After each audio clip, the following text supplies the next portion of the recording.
Близу 700 милиони евра недостасуваат во државната каса на само еден ден пред крајот на годинава за да се стокмат планираните приходи за 2025-та. Според бројчаникот на Министерството за финансии, собрани се 5,4 милијарди евра, а треба да бидат околу 6 милијарди евра. Од бројките може да се види дека реализацијата на планираните приходи е нешто над 90%. Претходно дел од економистите коментираа дека иако оваа влада имала обид да ја зголеми наплатата, сепак не успеала во тоа што е доказ дека има проблеми со функционирањето на целиот систем.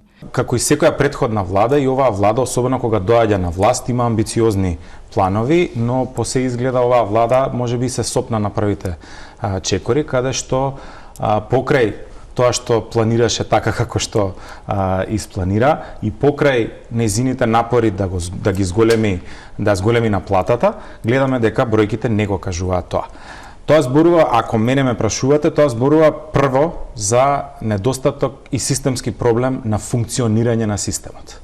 Поради доцнење на одредени давачки, меѓу кои беше исплатата на мој ДДВ, но и на други социјални трансфери, а информациите од стопанството беа дека се доцни со повратот на ДДВ, се отвори сомнеш дека нешто се случува со државната каса.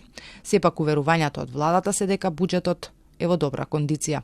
Реализацијата пак на капиталните расходи, во кои влегуваат изградбата на училишта, градинки, пруги и други објекти значајни за граѓаните, надминува 60%.